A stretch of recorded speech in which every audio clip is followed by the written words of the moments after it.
3D model ya, untuk melihat kondisi di lapangan. Apakah permitnya sudah siap ataupun kondisi-kondisi lain terkait SIMOPS ya, apakah ada pekerjaan yang berjalan secara bersamaan di waktu yang sama terkait maintenance program yang sedang kita rencanakan.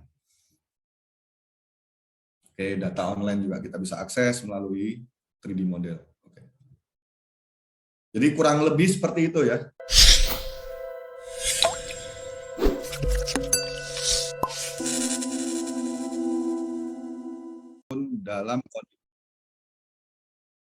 Meskipun dalam kondisi kita masih mengalami krisis, ya. Jadi digital twin menjadi pilihan bagi industri untuk diadaptasi guna menjalankan bisnisnya dengan tetap efektif dan efisien. Selanjutnya pertanyaannya, apa sih digital twin gitu ya? Digital twin secara makna itu merupakan replika digital dari aset fisik. Nah, dengan memanfaatkan digital twin, itu kita dapat menggunakannya untuk berbagai macam keperluan, termasuk nanti untuk dalam keperluan kita melakukan maintenance action. Jadi, APM portfolio dalam AVEVA itu menjadi bagian yang tidak terpisahkan dari digital twin, gitu ya. Digital twin itu sebuah konsep di mana kita memiliki replika digital dari physical asset kita, dan dengan memanfaatkan digital twin kita dapat mengimprove berbagai proses dengan tentunya secara digital. Teknologi apa yang mengenable terjadinya digital twin? Kenapa digital twin ini bisa ada gitu ya? Ada beberapa teknologi inti ya. Mulai dari AR/VR, mulai dari AI, Big Data Analytics, Cloud, IoT, Edge. Ini mulai dari konsolidasi data, analisa, analitik, sampai maintenance execution. Sekarang kita menggunakan berbagai macam teknologi ini dimungkinkan untuk meningkatkan efisiensi dan efektivitasnya. Oke. Secara komponen digital twin kita bagi menjadi 3. Komponen yang pertama ada data, kemudian ada model, dan ada visualisasi. Nah, digital twin ini menjembatani ketiga hal ini ya. Jadi mulai dari data ini bisa engineering data, bisa operational data, kita modelkan untuk dianalisa, kemudian kita visualisasikan. Tujuannya apa? Ini untuk membantu kinerja tim kita ya, yang kita sebut connected worker. Connected worker adalah digital worker, di mana tim kita di lapangan itu bekerja dengan menggunakan teknologi digital, terkoneksi dengan baik terhadap informasi, sehingga proses pengambilan keputusan itu menjadi lebih efektif dan efisien. Jadi dengan memanfaatkan data, model, dan visualisasi menunjang kinerja dari connected worker, atau istilah lainnya juga disebut digital worker. Di AVEVA kami bangga, digital twin dari AVEVA ini kita mengcover seluruh aset life cycle end to end ya. Kalau kita bicara tentang aset itu bisa dimulai dari early design sampai ke proses operation dan optimisasi. Ketika kita bicara digital transformasi, fondasi utamanya adalah data. Oke. Untuk industrial information data bisa engineering data maupun operations data. Jadi di tahun 2021 kemarin AVEVA melakukan OSISOF PI System.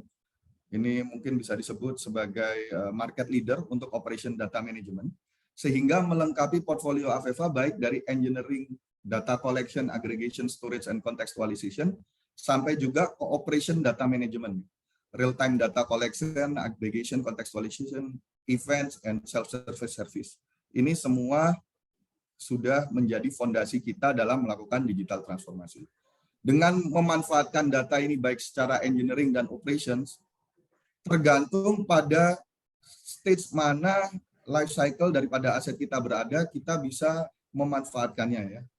Baik, kalau mungkin di early engineering design ada simulation and learning, engineering execution, kita masuk ke operations, ada operation control, asset performance, production optimization, planning and scheduling, dan tentunya kalau kita bicara tentang digital transformasi, teknologi digital harus ditunjang dengan visualisasi yang baik. Khusus hari ini, saya akan berfokus kepada salah satu portfolio AVEVA, ya, yaitu aset performance. Apa itu aset performance? Bagaimana aset performance dapat membantu industri dalam meningkatkan reliability dan availability dari critical asset. Okay. Aset performance secara terminologi, ini kalau kita bicara aset, itu selalu kita bicara critical asset. Jadi aset itu jantung daripada operasi. Ya. Jadi inti daripada operasi kita itu selain di people-nya juga di asetnya. Nah, seringkali APM ini disebut teknologi yang langsung mengatasi permasalahan dengan permasalahan terhadap jantung daripada operasi. Harapannya apa? Itu ada beberapa output yang bisa langsung kita harapkan, mulai dari berkurangnya unscheduled downtime, bagaimana kita juga bisa mengextend equipment life, bagaimana kita dapat mempredik dan juga memprevent terjadinya equipment failure.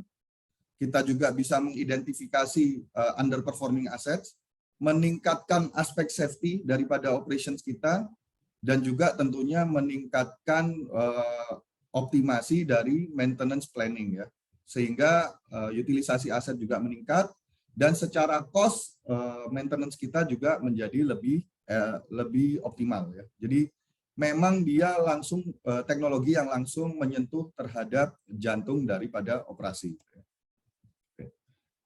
APM itu berevolusi.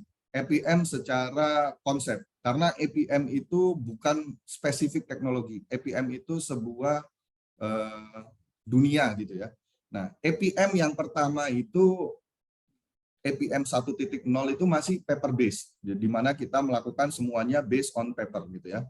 Bagaimana kita melakukan asset register on paper, kita melakukan proses analisa on paper, melakukan proses planning dan maintenance execution on paper. Itu kita sebut APM 1.0. Kemudian mulai tahun 90-an, mungkin akhir 80-an, mulai kita kenal dengan transactional system, CMMS atau Enterprise Asset Management. Ini menunjang terjadinya time-based maintenance. Artinya kita melakukan proses perawatan aset secara berkala, time-based, dan itu diprogram dengan baik dengan adanya CMMS dan Enterprise Asset Management. Ketika ada ini, proses digitalisasi sudah mulai terjadi, dan inilah yang kita sebut dengan APM 2.0. Kemudian kita masuk ke APM 3.0. Ini dimungkinkan ketika data itu semakin available, ya, dengan adanya online instrumentation, kemudian kita bisa mengkolek real-time data, dan juga dengan menganalisa real-time data ini kita bisa mengimprove strategi maintenance monitoring melalui condition-based monitoring ataupun juga predictive maintenance. APM, nah sekarang kita berada di APM 4.0, bagaimana kita mengkonsolidasikan semua teknologi yang ada ini secara terfokus dan selaras sehingga mendapatkan hasil yang optimal, ya. Bedanya dengan APM 3.0 itu, kalau APM 3.0 dia masih silo proses, tapi kalau APM 4.0 itu sudah kita integrasikan, mulai dari strategi, analisa, sampai dengan eksekusi. Oke. Di AVEVA, APM portfolio itu kita bagi menjadi 3 sub-portfolio utama. Yang pertama terkait dengan aset strategi, yang kedua terkait dengan aset analytics, yang ketiga terkait dengan proses eksekusi maintenance activity, ya. Dan dalam 3 portfolio ini basis utamanya tetap tadi, ya, fondasinya selalu kita engineering data dan juga operation data. Dan ketika kita bicara digital transformasi, ini harus selalu dipayungi dengan teknologi visualisasi yang baik dan mumpuni lah, ya. Jadi fondasinya adalah engineering dan operation data. Kita manfaatkan untuk meningkatkan aset strategi, kita manfaatkan untuk melakukan analisa, kita manfaatkan dalam proses menunjang proses maintenance execution, dan juga dipayungi dengan teknologi visualisasi yang mumpuni. Mengapa APM itu menjadi kritikal ya? Mengapa APM itu menjadi penting? Ini ada sebuah data dari ARC, lembaga survei ya, industrial survei gitu ya. Mereka sering melakukan survei terhadap permasalahan yang ada di industri. Nah, salah satu surveinya itu mengenai failure patterns ya. Ini menarik. Kenapa menarik? Karena ditemukan bahwa terhadap equipment itu yang berkaitan langsung dengan usia aset atau equipment itu hanya 18%. Sementara yang 82% kegagalan aset itu sifatnya random. Apa ini artinya? Banyak kegagalan aset itu tidak terprediksi ya. Tiba-tiba fail gitu ya. 82% itu random. Sementara yang kita ketahui yang memang berkaitan langsung dengan usia aset hanya 18%. Kemudian kan ini dengan strategi maintenance yang biasa digunakan ya di lapangan. Strategi maintenance kalau kita lihat piramidanya yang paling bawah itu ada reactive maintenance. Reactive maintenance itu artinya kita melakukan maintenance atau perawatan atau mitigasi setelah terjadinya failure. Ini run to fail ya. Kemudian ada di atasnya kita sebut dengan preventive maintenance. Preventive maintenance ini di mana kita melakukan time based maintenance ya. Mungkin berdasarkan rekomendasi dari OEM, best practice atau yang lain, kita melakukan perawatan secara biasanya diprogramkan, sudah direncanakan, dijadwalkan dalam Enterprise Asset Management atau CMMS. Tapi reaktif dan preventive maintenance ini hanya menjawab kegagalan aset yang sifatnya berkaitan langsung dengan usia aset, artinya hanya 18%. Untuk yang 82%, ini kita memerlukan strategi yang lebih advance. Nah, strategi yang lebih advance ini apa? Advance monitoring yang bisa kita lakukan apa? Yang pertama, kita ada condition based monitoring atau condition based maintenance. Condition based maintenance ini kita akan menganalisa real time data. Kita akan terapkan formula-formula tertentu sehingga berdasarkan kondisi tertentu kita bisa men-trigger aktivitas maintenance. Itu kita menggunakan condition based maintenance. Di atas condition based maintenance ini yang lagi tren juga di industri di Indonesia 2 tahun terakhir ini banyak juga dicari, yaitu predictive dan prescriptive maintenance. Prediktif ini bedanya apa dengan condition based? Kalau prediktif ini kita menggunakan historical data yang kita analisa menggunakan algoritma machine learning, artificial intelligence untuk memprediksi performance aset yang akan datang. Sehingga kalau aset itu ada indikasi kegagalan, kita dapat memiliki lead time yang lebih panjang, ya, sehingga kita bisa memitigasi dengan lebih baik. Dan sekarang prediktif juga dilengkapi dengan preskriptif. Tidak hanya memprediksi, tapi juga bisa merekomendasikan tindakan perbaikannya seperti apa. Nah, strategi yang komprehensif tadi, APM 4.0 itu kita risk-based maintenance. Artinya apa? Kita menerapkan strategi maintenance sesuai dengan tingkat kritikalitas aset. Tidak semua aset perlu kita monitor secara advance menggunakan condition based atau prediktif. Mungkin beberapa aset bisa run to fail, beberapa aset yang less critical bisa kita lakukan preventive maintenance secara berkala, tapi untuk critical aset biasanya C1 and C2 kita monitor menggunakan prediktif dan juga condition based monitoring. Jadi risk based maintenance itu komprehensif. Kita menerapkan strategi maintenance sesuai dengan tingkat kritikalitas daripada aset. Ini juga ada data lagi menarik. Why does equipment fail? Jadi ini ada data ini dari ARC lagi. Jadi 25% aset gagal itu sebetulnya preventable but not prevented because of decision making-nya tidak pas gitu ya. Sebetulnya kegagalan asetnya itu bisa dihindari, tapi karena proses decision making yang salah bisa menyebabkan kegagalan aset itu terjadi. 15% predictable but not predicted. Sebetulnya bisa diprediksi tapi kita tidak memprediksinya gitu ya. 20% predicted but not terprediksi tapi tidak dihindari karena proses repair-nya terlalu lama. 25% terprediksi tapi tetap equipment-nya shutdown. Kita tidak bisa melakukan apa-apa. 14% ini hal-hal yang lain, dan hanya 1% kegagalan aset itu yang tidak bisa diprediksi. Jadi 99% kegagalan aset itu harusnya bisa dihindari kalau kita memiliki strategi maintenance yang komprehensif. Apa dengan memanfaatkan APM, apa sih common gain yang biasanya didapatkan oleh customer kami gitu ya. Biasanya itu mulai dari spare part reduction itu 10-20%, availability itu meningkat 2-5%. Nanti di akhir presentasi nanti saya juga ada beberapa use case yang bisa saya sharing dari sekitaran Southeast Asia, ada juga yang dari Indonesia spesifik ya. Tentunya kita mengurangi proses reactive maintenance, kita mau lebih proaktif dalam melakukan maintenance activity. Ini HSE incident karena semua proses maintenance execution sudah terplanning dengan baik dan tentunya dapat meningkatkan productivity dari employee, connected worker, digital worker tadi itu ya. Oke. Sekarang kita lihat komponen pertama dari APM portfolio, yaitu aset strategi. Apa itu aset strategi? Apa yang kita lakukan di sisi aset strategi? Oke. Dalam praktis di lapangan itu sering kita temui ada dua kutub yang sangat ekstrim ya, berlawanan. Ada organisasi yang under maintain, ada organisasi yang over maintain. Oke. Yang kita mau itu kita dengan menerapkan risk base kita mendapatkan strategi maintenance yang paling optimal. Kenapa?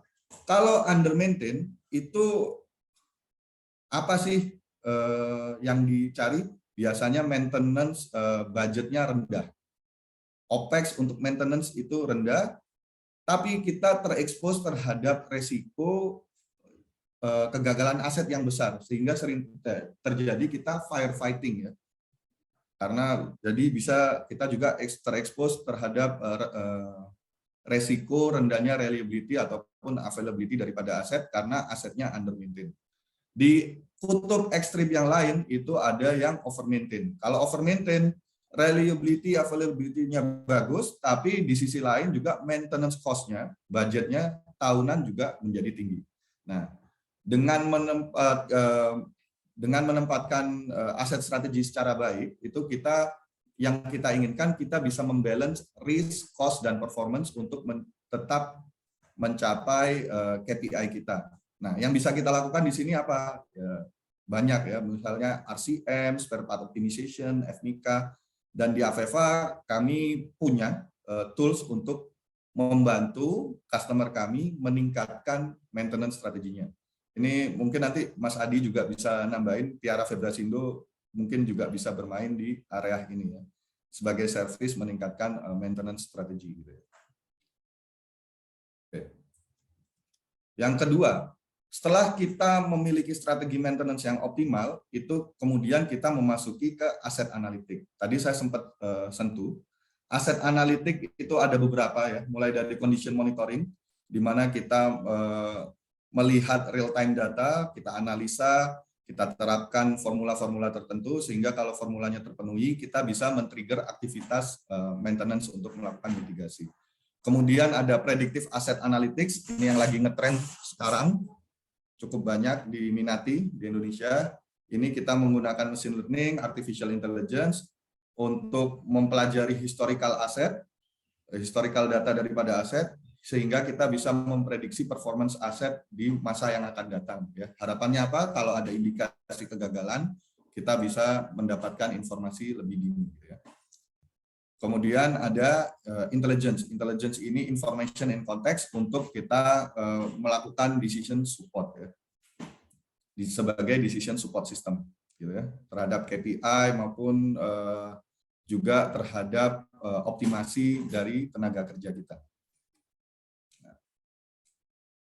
Ini yang ingin saya highlight ya. Predictive monitoring ini sekarang menjadi hal yang menarik ya. Di Indonesia, AVEVA saat ini kita sudah implementasi di Medco INP, sudah dipakai predictive monitoring. Tiara sebagai solution provider itu bisa dan pernah melakukan secara konsep baik melakukan identifikasi, melakukan pengambilan data, kemudian melakukan analisa dan mengeksekusi untuk nantinya menjadi feedback mendapatkan continuous improvement. Baik dari identifikasi seperti melakukan aset hierarki, criticality ranking, RCM, kemudian reliability center spread, dan outputnya salah satunya adalah maintenance strategi yang sudah dijelaskan sebelumnya dari Mas Segaf.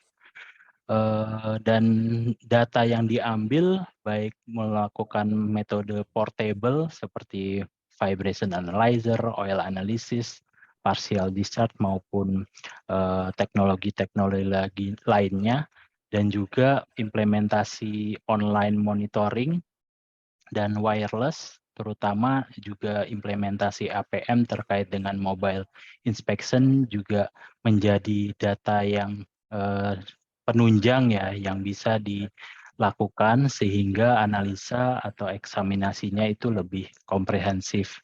Terutama misalnya ketika melakukan machine learning yang datanya itu real time data service sehingga aset itu bisa dimonitor secara real time dan berkelanjutan. Ujung-ujungnya adalah akan dilakukan rekomendasi atau tadi disebutnya adalah prescriptive analysis.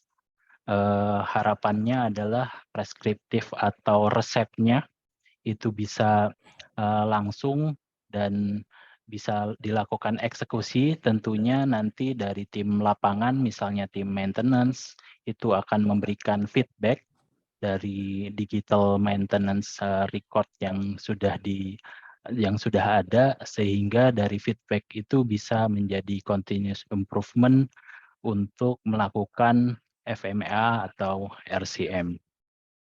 Oke, mungkin dari saya cukup.